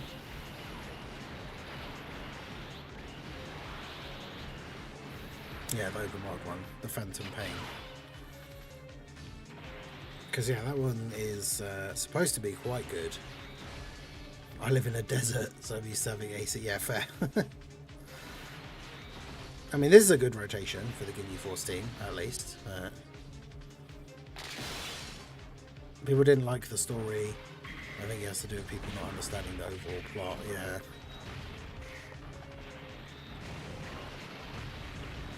It's always too warm for me, even in winter, yeah. I can't live without the fan on. Oh, yeah, true. That's a good trick for, like, when it's hot, right, is... a good old hot water bottle, but instead of putting really hot water in it, just put normal room temperature water in it and then put it in the freezer, and then get it out, wrap it in like a thin layer, because obviously it's going to be, the outside is like plastic and it's going to be very cold. Wrap it in like a thin layer, like a tea towel or a t-shirt or whatever, and then especially for something like this where like I'm sitting at my desk, I could like put it on my chair, but just slightly forward, so I'm not sat on it, but so that it's under, like, you know, my thighs, essentially. And oh boy, is that incredibly cooling.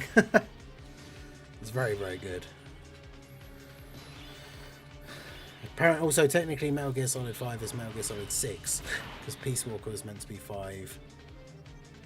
Oh yeah, because isn't that the weird, like, multiplayer, like... Yeah, I'm not too sure exactly what the deal with Peace Walker is. There we go, the permanent buff with the Ginyu Force, active skill. Let me do that. But yeah, I definitely recommend it. It's a top tip for keeping cool when it's very, very warm.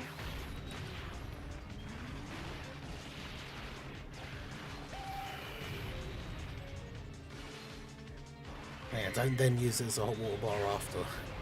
Have a dedicated cold one because freezing it can ruin the seal. Oh, yeah, that's also true. Yeah, because you don't want to then put boiling hot water in it and then because of it, because obviously things when they get super cold and then super hot as well, things can like expand. You don't want it to then be leaking boiling hot water on you. So yeah, best to have a dedicated one if you're going to do that. But I mean, realistically, the same concept works with like anything. You get like a frozen bag of peas, but something like that will unfreeze and be not like cooling anymore a lot quicker. I don't know, it depends what kind of freezer you have. Just get a giant block of ice and put a wrapper towel around it, I don't know. Yeah, Big Owl, how's it going? How's it going? But yeah, shout out to everyone that came out for the stream. Make sure you guys hit that like button, subscribe to the channel if you are new. Do hit that follow button if you are over on the Twitch side. Also got a few new features on the Twitch side. In fact, because we got... Yeah, Mac is in the background. Let me move this out of the way.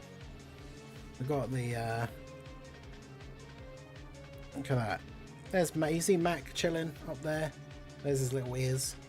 He's chilling. Just hanging out on the old cat tree.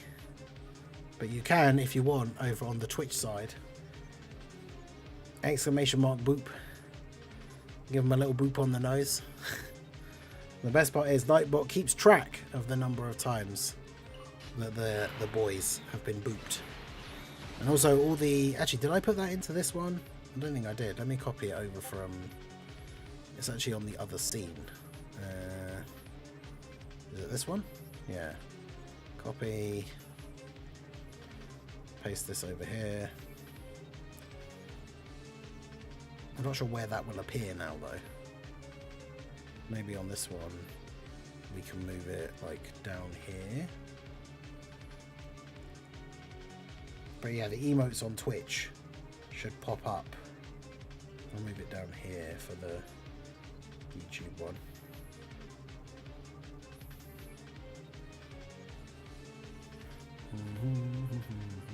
I mean, ice packs obviously do work as well. That is true.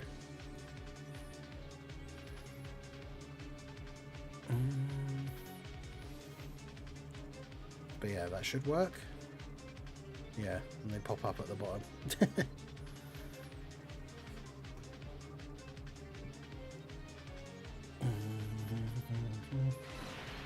There you go, Raldo-kun with the boop. You'll have to see it. There will be at some point, probably after the weekend at this point, getting a little cat cam set up. Which will probably have us like a channel points thing for Twitch as well. Try and get a camera that's like up on the shelf that's like up there, so that it points down more towards the cat tree. So then you get a proper angle of... So one of them's usually in the bit at the top. When we first got it, they would both be like one in the top, one in the bit at the bottom. And now, not as much that they're both in it at the same time. Usually one of them's in there. I'm not sure where Sif is, but... If I had to guess, because it's so warm, he's probably downstairs laying on the floor in the kitchen, which is tiled and not carpet, so therefore is much cooler. Because he is a very, very fluffy boy, as you know. So it's definitely very warm for him as well. Yeah, YouTube's still my job, yeah. YouTube, well, content creating, because it's like YouTube and Twitch, and trying to build up the TikTok and stuff as well now. Loads of clips over there. So if you guys do use TikTok, it took me a while to finally get on it and actually get one properly set up, but shout out to Little Blue for adminning basically all of that stuff. But if you use TikTok, go check out the TikTok. Oh, he's on the windowsill over there, looking out the window, just out of the view of the camera. Basically on the other side of that picture is the other window.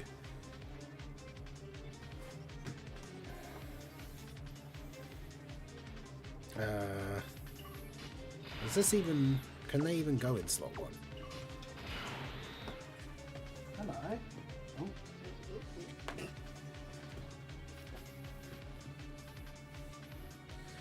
Here he is. Little fluffy boy.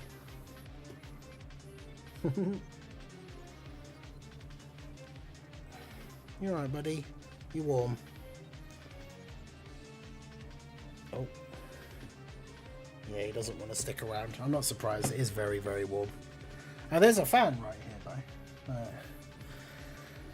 though. I sort of use Twitch. I've been thinking of trying out other live streaming places lately. Yeah, I want to try and make a push on Twitch, because it's like the YouTube stuff is all good. The second channel stuff is going pretty well for like Night Rain and just whatever random other games. But it is one of those things I found in my experience. A lot of people don't like to switch formats. So like if you're someone who primarily watches YouTube, I found that out like way back in the day when I randomly got like a false copyright strike on my channel and couldn't get rid of it, even though it was completely like fraudulent and like Team YouTube were no help whatsoever. And one of the things that came along with having that strike was that I couldn't stream. So obviously you guys know, like whenever new banners come out and stuff like that, I would stream. But for 3 months I couldn't stream on YouTube, so all I could do was stream on Twitch. And regardless of like, no matter where I posted, like everywhere, just to say to people like, hey, I can't stream on YouTube at the moment, I can only stream on Twitch. So, you know, still come and check out the live streams, come check out the summons and all that kind of stuff.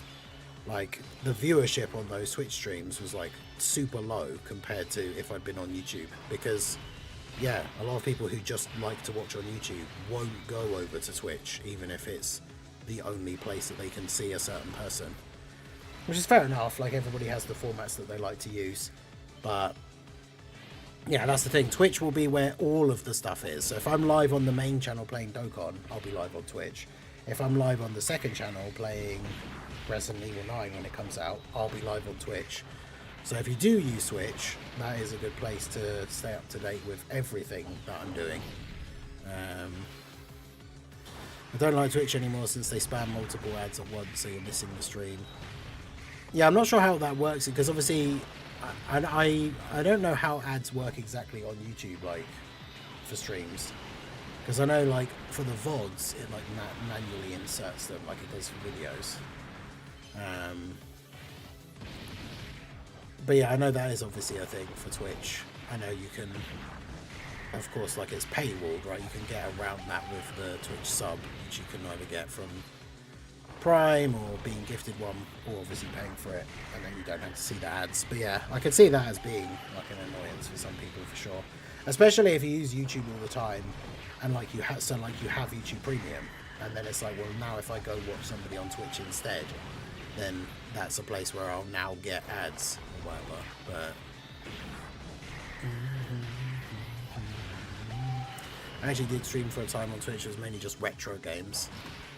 Yeah, I've played the odd few retro games, like, as a bit of nostalgia once or twice in the past, but I've never been hugely into retro stuff. I mean, a lot of the stuff that is retro, I mean, I guess to be fair, even, like, stuff that I wouldn't think is retro now.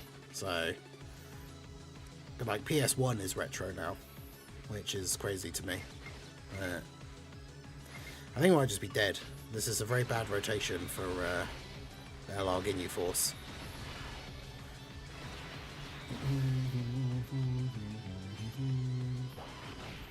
I mean, they'll take normals for sure, but okay, it might be alright. I love NES and SNES games, even Game Boy games. Yeah, I remember my cousin having a Game Boy, like the original one, and playing Mario World 2 6 golden coins on it.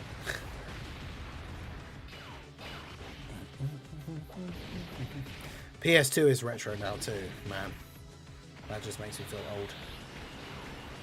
Man, I remember when Grand Theft Auto 3 came out on the PlayStation 2, and that was like a life-changing event.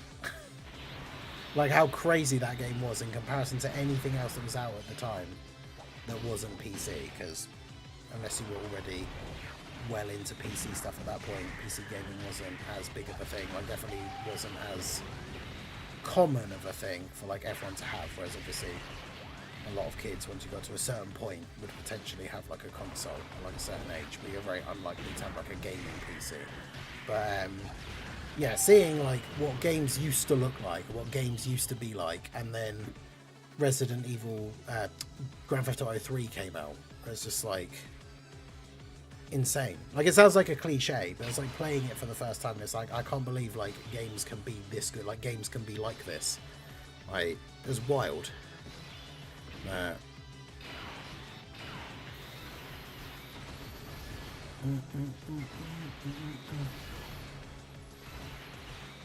Alright, well, we got this far, which is pretty good.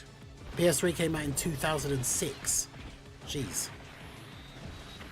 Uh-oh. Do Raccoon and Gordo tank this? They do. Okay, good. Raccoon and Gordo are pretty good, as long as they have a Ginyu on rotation with them. Yeah, that's crazy. PS3 is 20 years old next year. Oh boy. Yeah, that is crazy to think about. Oh, it is warm. And we're on pretty decent track. This is the final phase. But yeah, at least we don't have rotation locking anymore. No! I mean, that is the problem with the Ginyu Force team. Like I said, we have to bring at least 2 units that aren't very good, because the rest of the team just doesn't exist. So, man, that was so close. Favorite system is PS2. I have a lot of memories with it. Well, that's the thing, right, as well. Back in those days, I feel like the generation of the PS2, I mean, that might not be right, because someone could go back and look at the dates. But I feel like that was a pretty long period of time. Like, between the PS1 and the PS3, it feels like the PS2 era went on for quite a long time. Whereas it feels like the gaps between like 3, 4 and 5 PlayStation like weren't as big as the gap between like 1 and 3, where it was the era of the PS2. It feels like that went on forever. They just constantly kept releasing games for it. Like, even when the PS3 came out, there were still some games coming out for PS2. Because I worked at a game store like when the 360 came out. And it was weird seeing games like still being released on like the older formats as well, and then eventually they would die off. And then especially with some games, like, people would want them to die off of the previous generation, because then the games were being like held back on for people who did have the newer console. The game wasn't as good as it could have been, because it was designed to also be able to be run on like the previous generation console as well, even though it might still look slightly worse. Whereas if it was a new generation console game only, then potentially they could have pushed it like a little bit harder. Like we talked about with like those they were kind of like end of era PS2 games, like Metal Gear Solid 3, Silent Hill 3. Like, again, it's hard to see it, I guess, with today's eye and what games look like now. But like, if you go back and look what Metal Gear Solid 3 looks like, and then look at a whole bunch of the like earliest release PS3 and Xbox 360 games, like Metal Gear Solid 3 looks so much better than a lot of them. But I guess it's just one of those things, right? When like a certain piece of hardware's been out for a long time, people get used to developing on it and then being able to really push like the limits of what it can do. But it's like the GameCube. And we talked about it before, right? But the GameCube was underrated for how good of an actual console it was. Because Twin Snakes, the remake of Metal Gear Solid 1, that's a game that has incredible graphics for a GameCube, which is like, in terms of the generation of console, GameCube was like the equivalent of like a PS2 in terms of what generation of console. But if they really pushed the limits of the hardware, a really good game on a GameCube would look better than a really good game on a PlayStation. But we talked about this in the past when we talked about different consoles and the different choices that Nintendo made across the years. Nintendo just shot themselves in the foot by making the GameCube have those weird like mini discs, which I don't understand. Like, if you've ever seen a GameCube game, it's on a mini disc that's literally like this big. And so in terms of specs, if you list what they do like next to each other, the GameCube is better than the PS2 in terms of like the actual hardware and like what it does. But that doesn't matter when it comes to Christmas, right? And little Timmy's parents go to GameStop and they're like, we want to get Timmy a games console for Christmas, what should we get? And, you know, the fact that the GameCube games might look slightly better because the GameCube is a slightly more powerful console. Not only did they not have a lot of the PlayStation exclusive IPs, but the PlayStation was also a DVD player and a CD player. because it took actual normal sized discs, whereas the GameCube could just play GameCube games, and that was all it could do. So which one do you think most people bought for their kids? The one that could only play a very small selection of games, or one that could play 50,000 games and DVDs and CDs? So yeah, I don't know, like Nintendo, literally the console should have just been a DVD-ROM like console and not mini discs, but who knows why. And then of course after that they kind of gave up on the trying to be the competitive gaming hardware console and moved on to like the Wii and the Switch, and just became more about like the fun family and party games and stuff like that, which is all well and good, like that's fine, there's nothing wrong with that. But yeah, they kind of dropped out of the actually trying to compete with like Xbox and PlayStation in terms of being like the gamer console. Like the Wii is just a better GameCube.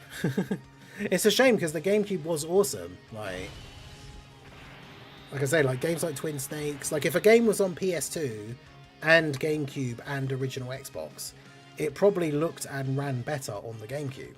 But like I said, that didn't matter for all the other reasons that we've mentioned. Yeah, they're their little add-on as well. It was like a little stand that you could like slot the GameCube on top of, and then it had a little slot for Game Boy Advance games. But obviously that's like a very niche thing. I remember the one really cool thing they did as well was Soul Calibur 2? Yeah, I think it was 2. Was it 3? It was either Soul Calibur 2 or 3. I think it was 2. Was on GameCube, Xbox, and PS2. But each one had a unique special character from like a game from like the franchise on that, or for just from some other random thing. Like the PlayStation version had Hihachi from Tekken. The Xbox version had Spawn from like the Todd McFarlane thing. And then the GameCube version had Link from Legend of Zelda as like guest characters in a Soul Calibur game. It was awesome. And then I think the next one, was the next one 3 or was it 4? Because one of them was the one that had the Star Wars ones in it. Like Xbox had Yoda, PlayStation had Darth Vader, and then both of them had the Apprentice from Force Unleashed. But yeah, that was super cool. But yeah, anyway, so that is going to be it for the stream. We'll wrap it up here, finishing off this last stage. Well, I say last. Slowly but surely, this will be another one of the EZAs that I eventually get to stage 999. But there you go. We tried out a few challenges. I don't think we successfully completed any of them, but I like to think we had some fun. We managed to actually get the missions done on the Million Resets event. So yeah, I hope you guys enjoyed it. Make sure you guys hit that like button, subscribe to the channel if you are new. If you're on Twitch, hit that follow. Do go check out the second channel, like I say, subscribe over there if you want other variety gaming news, gameplay and all that good stuff. And yeah, that is it from me. Like I said, I will be away all day tomorrow, so no streams tomorrow. I'll be back on Sunday morning, but there will still be videos going up for you guys to enjoy tomorrow, so make sure you check those out. Leave me some nice comments to come back to. But yeah, that's it from me. I hope you guys enjoy the rest of your evening or afternoon, whatever it is, wherever you are. Enjoy the rest of your weekend, and I will see you all again soon. Have a good one.